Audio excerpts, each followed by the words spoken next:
Juliana's POV. Kararating lang ni Juliana sa bahay nila. "How's your interview, anak?" tanong ng mommy niya. "I'll start my work tomorrow, mom."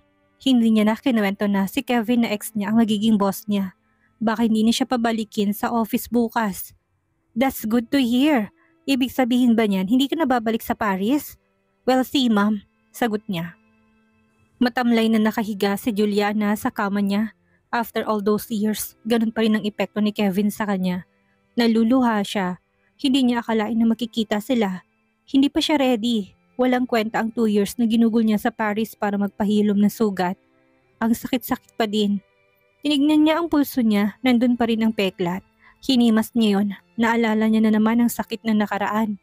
Nakatulugan niya ang sakit na nadarama na may luha sa kanyang mga mata. Flashback 2 years ago. "Babe, hindi kita masusundo ha. May party kami sa court," sabi ni Kevin sa kanya habang kausap sa phone. Nanalo kasi sila sa basketball and as usual, siya na naman ang MVP. "Punta ka na lang after ng class mo." "Okay babe, I'll be there. Congratulations babe. I love you. Bye." "I love you more," sagot ni Kevin bago binaba ang phone. Kinikilig si Juliana sa narinig galing sa nobyo. Binaba na ni Kevin ang telepono. Nagsasaya sila ng teammate niya nang biglang may tumawag sa pangalan niya. Excited na tumakbo si Cindy palapit sa kanya. Si Cindy ay family friend nila. Galing Amerika ito. Hindi niya alam na dumating na pala ito. Si Cindy ang gusto ng papa niya na mapangasawa niya pero kapatid lang ang turing niya dito. Hindi alam ng parents niya na may nobya siya. Sa condo na kasi siya nakatira simula na mag-college siya para malapit sa school nila. Kasi nga man ang pamilya niya ang pamilya ni Cindy, kaya gustong gusto ito ng papa niya para sa kanya. Mas matanda siya dito ng 3 years, kaedad nito ang kapatid niyang sa Lennon. Alam niya na crush ni Lennon si Cindy kahit nung bata pa sila, pero siya ang gusto ni Cindy dahil na rin siguro sa pang-brainwash ng mga magulang nila sa kanilang dalawa. "Hey Kevin, congratulations!" Hinalikan siya nito at siniil ng halik sa harap ng maraming tao. Hindi niya in-expect na gagawin ni Cindy yon kaya hindi siya nakapaghanda. Nasa ganun silang sitwasyon na may narinig siyang may mga nahulog na kung anong bagay. Napatingin sila sa pinangyarihan ng ingay. Laking gulat niya na nandun si Juliana kasamang mga kaibigan nitong si Freya at Scarlett. Nabitawan nito ang dalang congratulations cake na para sana sa kanya. Umiiyak na tumakbo si Juliana palabas ng covered court. Akmang hahabulin ni Kevin si Juliana nang pinigilan siya ni Cindy. "Who's that girl?" tanong ni Cindy sa kanya. "My girlfriend," sagot ni Kevin. "What? How come you have a girlfriend?" "I'm your fiancé, Kevin," pagdadabog na sabi ni Cindy. Hindi na pinansin ang mga sinabi ni Cindy at hinabol si Juliana, ngunit wala na siya. Tinawagan niya ito ngunit naka-off na ang phone nito. Matamlay na bumalik sa court si Kevin. Nakita niya si Cindy at ang kapatid niyang si Lennon na nagtatalo. Hindi niya pinansin ng dalawa. Mas inintindi niya ang nobya. Baka ma-misinterpret nito ang nakita. Kailangan niya makausap si Juliana. Ipapaliwanag niya ang nangyari. Ayaw niya makaramdam ng sakit ang nobya niya. Mahal na mahal niya ito at ayaw niya na mawala ito sa buhay niya. It's been 3 days pero hindi pa rin nakausap ni Kevin si Juliana. Pinagtataguan siya nito. Pumunta siya sa bahay nila pero wala siya doon, sabi ng mommy niya. Parang wala namang alam ang mommy niya sa nangyayari sa kanila kaya hindi na nagtanong pa. Kahit mga kaibigan ni Juliana ay hindi rin alam kung nasaan siya. "Hoy Juliana, ano nang plano mo sa buhay?" "Pabulok ka na oh," sabit ng pinsan niya si Ate Ami. Doon ako nakatira sa kanila dahil ayaw ko na makita si Kevin. Alam kong pupuntahan niya ako sa bahay para magpaliwanag sa nangyari. Ano pang paliwanag ang kailangan ko marinig? Kitang-kita ko ng mga mata ko na may kahalikan siyang iba at sa harapan ng madaming tao. "Babalik ako ng Paris in 2 weeks. Baka naman gusto mong sumama. Kesa naman magsa-sour graping ka dyan, doon ka na magtago kung ayaw mo naman palang kausapin si Kevin. Baka ito ng time para makamit mong pangarap mong maging model tulad ko. Idol mo ko, hindi ba?" Nakangising tanong sa akin ni Ate Ami. Model ang pinsan ko sa Paris. Matagal na akong kinukuha ng kumpanya nila. Pero ako lang itong ayaw dahil gusto ko na munang tapusin ang pag-aaral ko. "Sige ate, pag-iisipan ko," Sagot ko kay Ate Ami. Girl, how are you? Where are you? Sunod-sunod na tanong ni Scarlett kay Juliana habang kausap sa phone. Ayos sanang sagutin ito pero ilang beses nang tumatawag sa kanya. Gusto atang ilobat ang phone niya. I'm fine, sagot niya. Kevin's been looking for you. Hindi naman namin alam kung nasan ka. Wala talagang nakakaalam kung nasaan siya. Wala siyang pinagsabihan. Knowing Kevin, kaya nitong paaminin lahat ng kilala niya, malaman lang kung nasaan siya. 3 araw na siya sa Batangas. May nabiling property doon na beach house ang pinsan niyang si Ate Ami. Kakarating lang ng pinsan niya galing Paris. Hindi kilala ni Kevin sa Ate Ami dahil sa Paris to na malagi. Umuwi lang ito para magbakasyon ng 3 weeks at babalik din kagad ng Paris. Doon sila namamalagi. Sinasamahan siya nito doon. Nag-iiyak lang siya buong araw. 3 araw na rin siyang walang ligo. Gusto niya nang mamatay. Hindi niya akalain na magagawa ni Kevin sa kanya yon. Ang sakit-sakit ng dibdib niya. Nakalimutan niyang nasa kabilang linya pa pala si Scarlett at nagsasalita. Wala siyang naintindihan sa lahat ng kwento nito. Girl, nandyan ka pa ba? Alam mo bang kwento sa campus na matagal na raw engaged si Kevin at ang bruhang babaeng kahalikan niya? Parang sasabog ang puso ni Juliana sa narinig galing sa kaibigan. Tumulo na naman ang luha niya. Hindi niya akalain na may luha pa siyang natitira sa dami ng iniyak niya. Napahawak siya sa dibdib niya. Hindi siya makahinga sa sakit na nararamdaman niya. Narinig ni Scarlett ang paghikbi niya. Sorry girl, naiyak din ito. Ayaw ng mga kaibigan niya na nasasaktan siya o kahit na sino sa kanilang 3. Nasaan ka ba? At pupuntahan ka namin ni Freya. Wag na girl, sagot niya kay Scarlett. Baka madami lang kayo sa amin ni Kevin. Alam mo naman yun, hindi kayo tinitigilan hanggat hindi niya ako matutuntun. Mabuti na yung wala kayong alam sa kinaroroonan ko. Basta girl, mag-ingat ka ha. Huwag ka magpapakamatay. Sayang ang ganda. Pagbibiro ni Scarlett sa kanya. Kahit paano napatawa siya ng kaibigan. Nagpaalam na ito at may klase pa raw siya. Binigyan siya ni Scarlett ng idea. Buti pa nga siguro na magpakamatay na lang ako. Total wala nang saysay ang buhay niya. Si Kevin ang buhay niya. Pero niloko siya nito. Hindi ko na kaya ang sakit. Humihikbi siyang tumayo at pumunta ng kusina. May nakita siyang kutsilyo. Dahan-dahan niyang ginilit yun sa kanyang pulso. Dumudugo na ang braso ni Juliana pero bakit hindi niya maramdaman ng sakit? Mas masakit pa rin ang puso niya. Ang dami ng tumulong dugo mula sa kamay niya nang naabutan siya ni Ate Ami niya. Juliana, anong ginagawa mo? Pasigaw na tumakbo at inagaw sa kanyang kutsilyo. Bigla siyang natumba dahil na rin siguro sa nawalang dugo mula sa braso niya. Namumutla na siya. Ate, umiiyak niyang sambit bago siya mawalan ng malay. Juliana, gising! Gising! Umiiyak na sigaw ng pinsan niya. Nagising si Juliana na puro puti ang nakikita niya, sumasakit ang kanyang ulo. Naalala niya huli nangyari sa kanya, naglaslas siya ng pulso. Nasa langit na ba ako? Tanong niya sa sarili. Inilibot niyang mga mata sa paligid, nakita niya ang mommy niya na nakahiga sa sofa, napagtanto niya na hindi pa pala siya patay. Nasa ospital siya. Nagising ang mommy niya, naramdaman sigurong gising na siya. Umiiyak na lumapit to sa kanya. Anak, buti naman at gising ka na. Kamusta ng pakiramdam mo? 2 araw siyang comatose ayon sa mommy niya. Sobrang hina daw ng katawan niya dahil sa stress. Anong araw na ngayon, mommy? Tanong ni Juliana sa ina. Sinagot siya ng mommy niya. Naiiyak na naman siya. Ngayon pala dapat ang graduation niya. Huwag ka nang umiyak anak. Hindi makakatulong sa'yo yan. Magpahinga ka na ulit. Pinilit niyang matulog ulit. Ipinikit niyang mga mata habang may luhang dumaloy sa kanyang pisngi. Nag-usap na sila ni Ate Ami niya. Pagkalabas niya sa ospital, isasama na siya sa Paris. Sobrang sakit ng ginawa ni Kevin sa kanya. 4 years silang magkasintahan pero hindi man lang niya nalaman na fiancé pala to. Napakalaki kong tanga. Binigay ko sa kanyang lahat-lahat. Tapos ito pang igaganti niya. Naniwala ako sa kanya na mahal niya ako. Naluluha siyang napapaisip.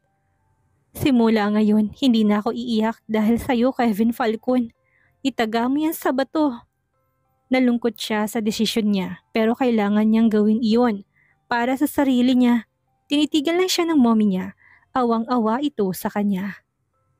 At KF office. Miss Jones, come to my office now. Sambit ni Kevin nung dumating siya ng office. Umupo si Kevin sa swivel chair niya. What's my schedule for today? You have a lunch meeting with Miss Cindy. At 12 noon, natutok siya sa tablet niya to check on the other details.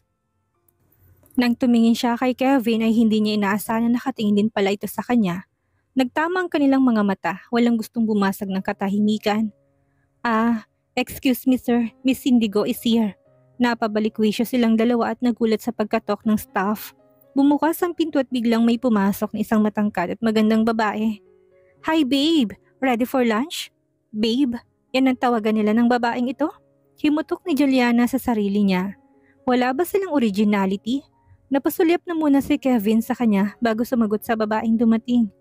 Yes, I'm ready. Shall we go? Tinignan na muna siya ni Cindy mula ulo hanggang paa bago ito ng atensyon kay Kevin. Nakangising sumagot ang babae. Sure babe, sabay angkla sa braso ni Kevin. Nakasimangot na sinundan ng tingin ni Juliana habang palabas ng pinto ang dalawa. Oh shit, siya yung babaeng kahalikan ni Kevin 2 years ago. So, sila rin palang talaga. Niloko pala talaga niya ako. Paghihimutok niya. Nalimpungatan si Juliana sa kanyang pagbabalik tanaw nang may kumatok sa office niya.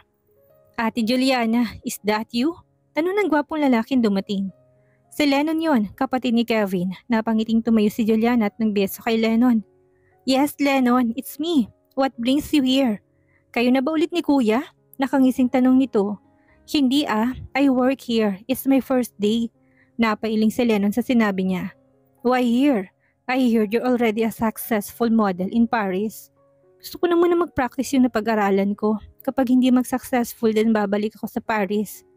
So, aalis ka ulit? Napatingin sila sa bagong dating na nagsalita sa likod nila. It's Kevin. Hindi nila alam kanina pa pala siya doon nakikinig sa usapan nila. Bumalik siya dahil naiwan ng phone niya. Nakatitig si Kevin na nakatingin kay Juliana habang palapit. Hey kuya, hindi mo naman sinabi na dito pala nag-work ang first love mo. Shut up Lennon. Pag-interrupt niya sa kapatid niya, napatangal lang si Juliana sa sinabi ni Lennon. So ano na Juliana, hindi mo sinagot yung tanong ko. Aalis ka ba ulit? May galit sa tonong tanong ni Kevin, nasiwa tuloy si Juliana. Hindi ko alam. Ayaw ng mommy at daddy na aalis pa ako, pero hindi naman sila tututol kung ano man ang decision ko. Nanilisik ang tingin na pinukol ni Kevin kay Juliana. Lennon, let's have lunch. Treat ko. Pag-iiba ni Juliana ng usapan sabay baling kay Lennon. Sure ate, let's go. Kevin's POV. Umalis na ang dalawa at naiwan siya sa kinatatayuan niya. Kababalik pa lang ni Juliana pero parang lalayasan siya ulit nito. Hindi pa niya nagawa ang plano niyang paghihiganting paibigin ulit ito sa kanya at iiwan. Tulad ng ginawa nito sa kanya 2 years ago. At the restaurant. Habang naglo-lunch, si Juliana at Lennon tinanong niya si Lennon tungkol kay Cindy. Lennon, is it true na fiancé ni Kevin si Cindy? Yes ate, yun ang gusto ng mga parents namin pero I'm against it. I like Cindy pero si Kuyang gusto niya. Natawa si Juliana sa revelation niya. I know Cindy don't love Kuya as a lover. He's more of Kuya to her. Possessive siya kay Kuya. Pinagbibigyan kasi siya lagi ni Kuya sa gusto niya. Only child lang kasi siya at kami ni Kuya ang nagbibigay ng atensyon sa kanya. Bakit hindi ikaw ang nagustuhan niya kung gusto mo naman pala siya? We're both childish daw. Mas gusto niya daw si Kuya dahil matured na. Pero hindi naman siya dinidate ni Kuya. Hindi pa kasi nakaka-move on si Kuya sa first love niya. Nakangising kwento ni Lennon. Sabay kindat sa kanya. But now you're back. Madidistract na si Kuya. Hindi na niya mabibigyan ng panahon si Cindy dahil magiging busy na siya sa'yo. Ako nang bahala kay Cindy ate. Iyong-iyo na ulit ang first love mo. Nagkunwari ako na hindi narinig ang sinabi niya. Let's go, baka hinahanap na ako ni boss. Pag-iiba niya ng kwento. Kiss mo na lang siya kapag pinagalitan ka. I'm sure lalambot yun sa'yo. Humahalakak na sabi ni Lennon. Sira, simpleng sagot niya. Nakaupo si Kevin. Nang pumasok si Juliana, tinawagan niya ito sa intercom para papasukin ng dalaga. Come in, sabi ni Kevin. Nakatingin ito sa kanya habang palapit na siya. Yes sir, do you need anything? Tanong ni Juliana. I need you Juliana. Sagot ni Kevin hindi pa rin bumibitaw sa pagtitig sa kanya. Ano daw? Tanong ni Juliana sa sarili. Bakit parang may double meaning yon? Biglang tumayo si Kevin palapit sa kanya. Napaatras si Juliana dahil sa sensasyon na dulot ng pagkakalapit nila. Baka hindi niya mapigilan ang sarili at mayakap to. Is scared, Juliana? Tanong ni Kevin sa kanya. No. Oh, why would I? Good, simpleng sagot ni Kevin. May party ako pupuntahan with client tonight. Come with me, sabi ni Kevin. But sir, no buts. Pag-interrupt ni Kevin sa kanya. Wear something nice. I'll pick you up by 8 p.m. Ayaw sana ni Juliana dahil baka traidorin na naman siya ng puso niya. Ayaw niyang malaman ni Kevin na may pagtingin pa siya sa binata. Lumapit si Kevin sa kanya hanggang sa wala ng space sa gitna nila. Tinaas itong baba niya at aktong halikan siya. Napapikit si Juliana, naghihintay na dumampi ang labi ni Kevin sa labi niya.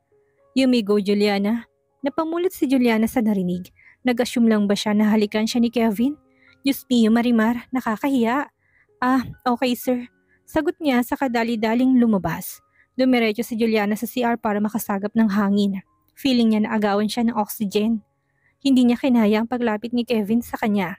Hindi niya may tatanggi na mahal pa niya ito. Pero hindi nito dapat malaman pa ni Kevin. Matagal na silang tapos at ikakasal na ito. Naiiyak siya sa mga pumapasok sa isip niya. Hoy, Juliana, tumigil ka. Pagsaway niya sa sarili niya. Kevin POV. Hindi ko napigilan ang sarili kong lumapit kay Juliana. Gustong-gusto ko na siyang hawakan at halikan.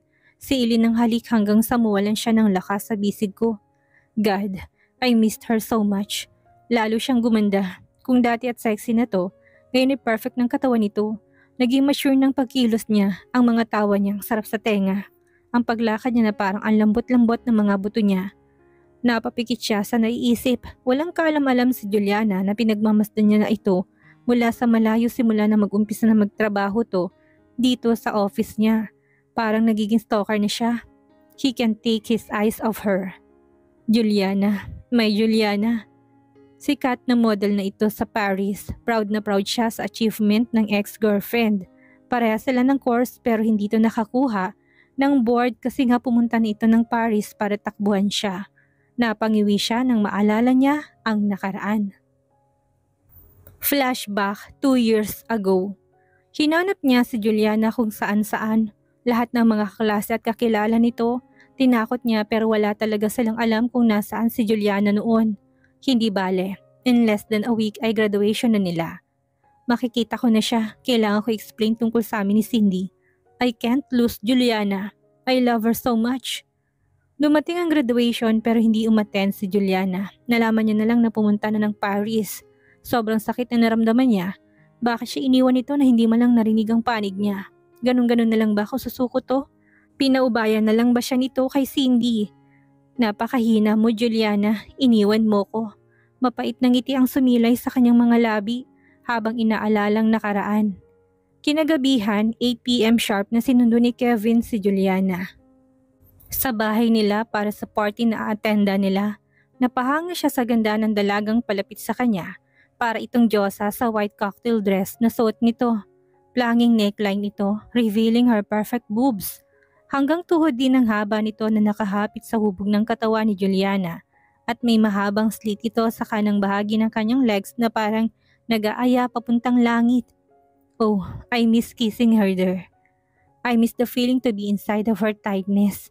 Napaungol siya. Naramdaman niyang paninikip ng pantalon niya sa paglapit ni Juliana. Relax, Kevin. Pagtatahan niya sa sarili. Just wait tonight. She will be mine again. Pangako ni Kevin sa sarili. Nailang si Juliana sa pagtitig ni Kevin sa kanya. Overdressed ata siya. Hi sir, bati ni Juliana habang papasok ng kotse. Nakita niya panandali ang nailang si Kevin na pero composed din naman ang sarili nito. Tumango lang ito ng bahagya at tinintay na makapasok siya sa kotse. Hindi sila nag-uusap sa biyahe. Nakita niya sa gilid ng kanyang mata na hinihimas ni Juliana ang pulsuhan nito. May mahabang peklat yun doon. Ano kayang nangyari sa kanya? Bakit nasugatan siya doon? Nagtatakang tanong ni Kevin sa sarili. Nakarating na sila ng venue. Naunang bumaba si Kevin at pinubuksan si Juliana ng pinto. Stay close to me.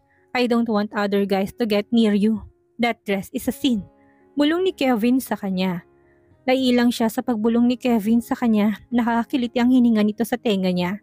Sinadya niya kaya yun? Tanong ni Juliana sa sarili. Shh! Juliana, focus. You're here for work. Huwag kang malandi dyan. As if naman gusto ko pa rin ni Kevin, may Cindy na siya. Pagalit niya sa sarili niya. Kinumpos niya ang sarili niya at naglakad kasabay ni Kevin. Nakita niya si Lennon at Cindy na nag-uusap sa may hardin. Parang nag-aaway ang dalawa, hinayaan niya na ang mga ito. Cindy and Lennon. Where is Kuya Kevin? Tanong ni Cindy kay Lennon. Bakit mo pa hinahanap si Kuya? Nandito naman ako. Nakangising sagot ni Lennon kay Cindy. Iniinis siya nito. Si Kuya ang gusto ko makasama at hindi ikaw. Parang baliw talaga tong si Cindy. Babe ang tawag niya kay Kuya kapag may ibang tao pero kapag sila-sila lang, Kuya naman ang tawag niya dito. Silang tatlo lang ang nakakaalam noon. Ang alam kasi ng lahat, fiancé ito ni Kuya. Possessive din to kay Kuya Kevin. Ayaw nito na may lalapit ng ibang babae para sa kanya lang ang atensyon nito. Spoiled kasi to sa Kuya Kevin niya. Ito ang dahilan kaya naghiwalay si Kuya Kevin at Juliana. Nakita ni Ate Juliana na hinalikan niya si Kuya Kevin sa court noon at kumalat ang chismis na fiancé siya nito. Pinagalitan niya si Cindy noon. Bakit mo ginawa yung Cindy? May girlfriend si Kuya. Ano naman ngayon? Pagmamaktol ni Cindy. You're such a brat talaga. Galit na sabi ni Lennon. Pero sa totoo, siya ang may pagtingin kay Cindy. Matagal niya na itong gusto. Magkaedad sila. Pero ayaw nito sa kanya kasi parehas daw silang childish at brat. Napailing na lang siya. Ano bang gusto mong gawin ko, Cindy, para mahalin mo lang ako? Tanong ni Lennon sa sarili niya. Nakita ni Kevin ang mga kaibigan na sina Jack, Mark at Ismael sa kabilang banda. Inakay niya si Juliana sa ibang direksyon. Ayaw niya makita siya ng mga ito.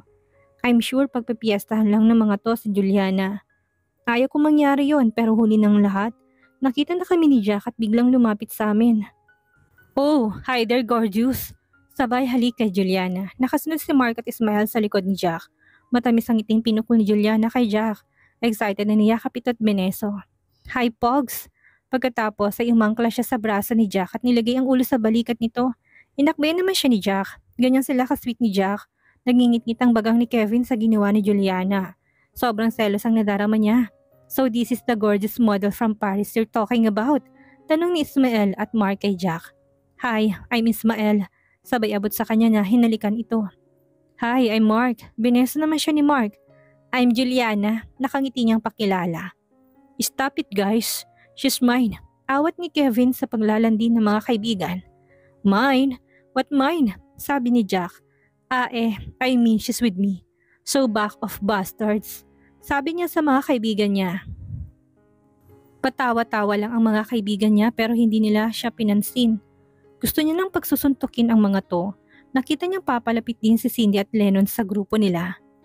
Ate Juliana, this is Cindy. Pagpapakilala ni Lennon sa kanila. Inismira lang siya ni Cindy na parang bata. Saka ibinaling ang atensyon kay Kevin. Babe, bakit hindi mo ko sinundo? Sinundo ka naman ni Lennon, hindi ba? He's your date, not me. But I don't like him. He always bullies me. Pagmamaktol nito.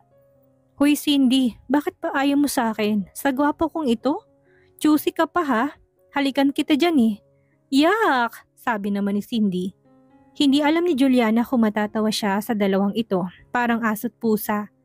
Stop it Lennon. Huwag mo nang inisin si Cindy. Pagtatanggol ni Kevin kay Cindy. Bigla naman siyang nakaramdam ng selos. Saktong dumaan ng waiter na may dalang glass of wine. Kumuha siyang bigla, tinungga ito. Nagulat ang lahat sa ginawa niya. Wow, cool pala tong si Juliana eh, sabi ni Ismael. Saka sila nagtawanan maliban kay Kevin na matalim ang pukol ng tingin sa kanya. Masarap kasamang mga kaibigan ni Kevin kaya kahit papaano ay nag-e-enjoy siya. Si Cindy at Lennon naman ay lumayo sa kanila na parang may pinagdedebatehan na naman. Masaya siyang nakamit ng bagong kaibigan. Nag-enjoy siya sa mga kaibigan ni Kevin. Naparami na yatang inom niya at medyo tipsy na siya. Nagiging madaldal na siya at iba na ang tawa niya mula sa kung saan hinablot siya ni Kevin. Napahawak siya sa dibdib nito. Napaigtad siya ng bahagya. Nakaramdam siya ng kuryente sa pagdikit ng katawan nilang iyon. Let's go Juliana. Pagyayaya ni Kevin sa kanya. But why? The night is still young, sabi ni Jack. She's tipsy. She's my responsibility at my work pa siya bukas. Hindi siya pwedeng mag-absent. Pagsisinungaling niya sa mga kaibigan. Lennon, ikaw nang bahala kay Cindy. Drive her home. Pag-utos sa kapatid, napaismid siya sa narinig si Juliana. Nakakaingit naman ang Cindy na yon. Alagang-alaga siya ni Kevin. Hinila niya na si Juliana papuntang parking kung saan nakapark ang sasakyan niya. Pagsakay ng kotse bigla siyang hinalikan ni Juliana. Nagulat siya sa ginawa nito. Babe, ano bang meron si Cindy na wala ako? Saka bakit babe din ang tawagan niyo? Wala ba kayong originality? Naiyak na sabi ni Juliana. Lasing na ito. Ang dami pang sinabi nito na hindi na maintindihan. Hinayaan niya na lang ito. Hindi niya pwedeng iuwi si Juliana ng ganitong sitwasyon. Ano na lang ang sasabihin ng mommy nito kapag nakitang ako ang naghatid kay Juliana? Baka ilayo siya ulit sa akin. Sa kondo niya sila dumiretso. Binuhat niya si Juliana pasok sa kanyang unit. Inihiga niya sa kama si Juliana. Tatayo na sana siya para lumabas. Doon siya matutulog sa sofa nang biglang hinawakan siya nito. Babe, I miss you. Hinalikan siya nito. I know you miss me too. Tanong nito sa kanya. Alam niyang wala sa katinuan ito. Mahinang alcohol tolerance nito kaya nalasing agad. My body misses you babe. Ikaw lang ang nakakapagpaligaya sa akin ng wagas. Pagkarinig niya noon ay bigla siyang sinilang halik ni Juliana. Mapusok. Parang maubusan na sila ng hininga. Oh babe, daing ni Juliana. Binitawan niya sandali si Juliana para ayusin ang pwesto nito. Pero biglang naguhubad na ito na parang naiinitan. Lumantad na sa mata niya ang dalawang dibdib nito. Sinunggaban niya yon. Shit, I miss this girl so much. Si Juliana lang ang makakapagpaligaya sa kanya ng ganito. Siya lang ang hinahanap-hanap ng katawan niya. Tanging ungol lang nilang dalawa ang ingay sa kwartong yun. Napakapit si Juliana sa dulo ng kama, nanghihiram ng lakas doon. Babe, I'm coming. Don't stop. Don't stop. Napahiga si Kevin sa likod niya. Parehas silang naubusan ng lakas. Habol hininga si Kevin na napansing nakatulog na pala si Juliana. Dahil na rin marahil sa kalasingan nito, napangiti si Kevin, nakauna ng ulo nito sa kanyang braso. Tinitigan niya ito ng puno ng pagmamahal. Kung hindi na sana umalis ito noon ay baka pinakasalan niya na ito. May mga anak na siguro sila ngayon. Natatawa siya nang maalala niyang mga pinagsasabi ni Juliana habang sila'y nagtatalik. Maalala kaya nitong mga pinagsasabi sa kanya? Malalaman niya yan bukas kapag gising ng dalaga. Malaking ngiti ang sumilay sa labi niya na nagdeklara ito ng pag-ibig sa kanya. Napatunayan niya na mahal pa siya nito hanggang ngayon. Na siya pa rin ang may pagmamay-ari ng puso't katawan nito. Hinaplos niyang mukha ni Juliana. Inayos niyang buhok na nakatakip sa mukha nito. Napakaganda talaga nito. Hindi siya magsasawang angkinin ito habang buhay. Kailangan niyang gumawa ng paraan para hindi na umalis ito ulit. Natatakot siya na baka iwanan siya ulit ni Juliana. Baka hindi niya nakayanin sa pangalawang pagkakataon. Hinalikan niya ito sa noo. Sleep well, babe. Bulong niya kay Juliana. Natulog na din siya na mahingiti sa labi. Napabalikwas si Juliana sa kama. Nananaginip na naman ba ako? Masakit ang ulo niya, pilit inaalalang nangyari kagabi. Bakit parang totoo? Bakit masakit ang pearl ko? Feeling niya binugbog ang katawan niya. Inikot ang tingin sa paligid. Hindi niya kwarto ito. Nagulat siya na nakitang nakahiga si Kevin sa tabi niya. Sinilip niyang sarili sa loob ng kumot na nakatakip sa kanya. Oh no, hubot-hubad siya. Ganun din si Kevin. May nangyari ba sa kanila?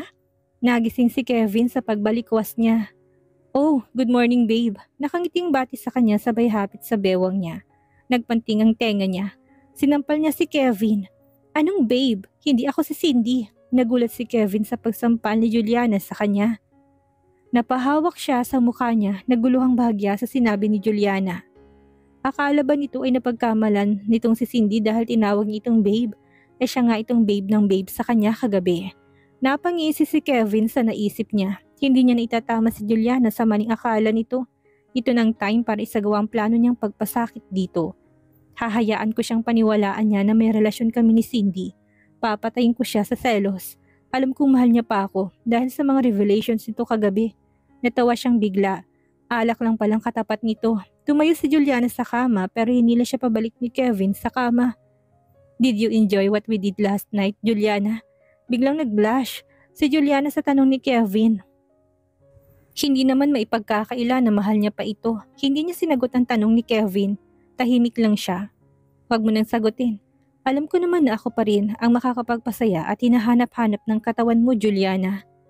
Walang ibang lalaking makakagawa sa'yo nun at hindi ko papayagang mangyari yon. Aking ka lang, Juliana Jones. Bulong niya sa tenga nito habang nakayukong parang batang pinagalitan. Umupo si Kevin ng tuwid at nagbigay ng konting distansya sa kanila ni Juliana para maging komportable naman ito. Parang ayaw na kasi nitong gumalaw sa hiya dahil basang-basa niya na ang puso't isip nito. Ito ng pagkakataon niya. I have a proposition to make. Pagsisimula ni Kevin. You can have me as long as you want. You can have my body. You can use my body for your pleasure. But no strings attached. No feelings involved. Nagulat si Juliana sa sinabi ni Kevin. Totoo ba ito? Ganun ba ka-obvious ang pagkahayok ko sa kanya? Hindi siya nagsalita. Hindi niya alam kung ano sasabihin. Maya-maya inabot ni Kevin ang dibdib niya. Pinaikot-ikot nito ang daliri doon na parang batang naglalaro. Hindi niya napansin na naka-expose pala yon. Dinedemonyo na naman siya nito. What do you think, Juliana? Tanong ni Kevin. Wala pa rin siyang imik. Kinuha ni Kevin ang kamay ni Juliana at dinala sa gitna nitong nagwawala na. Bahala na, sa isip ni Juliana. Nakauwi na siya sa bahay nila. Tinanong siya ng mommy niya kung saan siya nagpalipas ng gabi. Sabi niya lang sa kaibigan niyang babae, hindi pa rin alam ng parents niya na si Kevin ang boss niya. Baka sila na mismong magtulak sa kanya pabalik ng Paris kapag nagkataon. Hindi akalain ni Juliana na pumayag siya sa proposal ni Kevin na maging fubo sila. Ang dating boyfriend niya, fubo niya ngayon. No strings attached, no feelings involved pa raw. Kaya niya ba yon? Marahil siguro ito na lang ang tanging ma-offer sa kanya dahil may Cindy na siya. Hindi ba nga napagkamalan pa siyang si Cindy pagkatapos nilang magtalik? Naguguluhan siya sa sitwasyon niya ngayon. Para siyang raffle sa sweepstakes. Ganun ba ka-cheap ang tingin ni Kevin sa kanya? Buisit kasi kagabi, iinom-inom pa siya. Alam niya naman na mahina ang alcohol tolerance niya, napahamak na naman tuloy siya ngayon. Masakit man sa loob niya pero napag-isip-isip niya, ito lang ang paraan para mapalapit siya ulit kay Kevin. Hindi naman may pagkakaila na mahal niya pa to. Sa kanya nang iisipin ang kahinatnan ng lahat ng ito. Ang mahalaga, masaya siya sa piling ni Kevin kahit na no strings attached, no feelings involved daw. Napabuntong hininga na lang si Juliana. Hindi na siya pinapasok ni Kevin sa araw na yon, magpahinga lang daw siya muna. Wala namang gagawin sa bahay nila, tinawagan niya mga kaibigang si Scarlett at Frexa. At niyayang mag-shopping. 2 beses pa lang silang nakita simula nang bumalik siya galing ng Paris. Busy na rin kasi ang dalawa at may kanya-kanya ring work. Si Scarlett ay may advertising agency. Si Freya naman ay minamanage ang family business nilang chain of restaurants. Kailangan niya ng kaibigan ngayon. Kailangan niya na may papagsabihan tungkol sa kanila ni Kevin.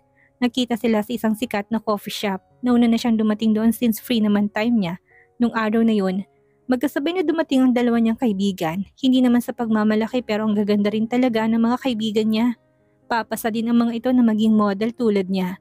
Madaming ang naiinggit sa kanila dati sa school nila kapag magkakasama na sila. Parang may fashion show daw lagi kapag magkakasama sila. All eyes on them. Natawa siya sa naalala niya. What, Juliana? Are you out of your mind? Pasigaw na himutok ni Scarlett at Freya. Nagsabay pa talaga sila. Ano ka ba, Juliana? Nababalo ka na ba?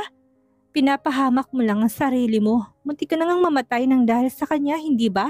Kapag hindi mo pa tinigil yan, isusumbong ka namin kay tito at tita. Pagbabanta ng dalawa sa kanya. Girl, please. Alam niyo naman siya ang greatest love ko, hindi ba? Kakayanin ko na kahit na anong consequences. Maging okay lang kami ulit. Nagigilty rin kasi ako sa ginawa ko sa kanya dati. Hindi ko siya pinaglaban kay Cindy. Hinayaan ko siyang agawin siya ni Cindy sa akin. That's bullshit, Juliana. Matagal silang mag-fiancé bago pa naging kayo. Girls, please, understand me. Hindi ko kayo tinawagan para i-condemn ako. I need a friend right now. Nagtingin na si Freya at Scarlett. Napabuntong hininga. Alright, sabi ni Freya. Hahayaan ka namin sa kabaliwan mo. Pero kapag hindi mo na kaya, exit na ha. At huwag ka maglalas-las, gaga. Natawa siya sa mga kaibigan niya. Mahal na mahal talaga nilang isa't isa. Kinabukasan ay pumasok si Juliana sa office. Miss Jones, come to my office. Tawag ni Kevin sa kanya sa intercom. Pumasok si Juliana. Nakaupo si Kevin sa swivel chair niya. Come here, sad nito. Lumapit si Juliana. Closer, more closer. Nakatayo na siya sa harap ni Kevin. What is my schedule for today? Tanong ni Kevin habang hinihimas ang binti niya. Nakamaiksing palda lang siya kaya malaya ito sa ginagawa sa kanya. Walang makakakita sa ginagawa nila. Nakasalamin ang buong office. Hindi sila makikita ng mga tao sa labas. May meeting ka with Mr. Montano at 10 a.m. Meeting with Mr. Lee at 3 p.m. That's all? Yes, sir. Biglang gumalaw muli ang kamay ni Kevin. Napaigik si Juliana sa ginagawa niya. Okay, you can go. Yes, sir. Kinumpose na muna ang sarili bago lumabas. Napangisi si Kevin sa nangyayari. Dati siyang inaakit ng mga sekretary. Ngayon siya ang nangakit ng sekretary niya. Sabi niya dati hindi niya haluan ng kalokohan ng trabaho niya. It looked like siya din nasisira sa sinabi niya. Natatawa siyang nagpaikot-ikot sa swivel chair niya. Nagulat man si Juliana sa ginawa ni Kevin, pero nagustuhan niya naman ito. Nagiging alipin na ni Kevin ang katawan niya. Hindi man niya alam kung may babalik pa nila ang dati nilang relasyon. Pero kahit nasa konting atensyon lang na ibinibigay ni Kevin sa kanya, masaya na siya doon. Ganon niya ito kamahal.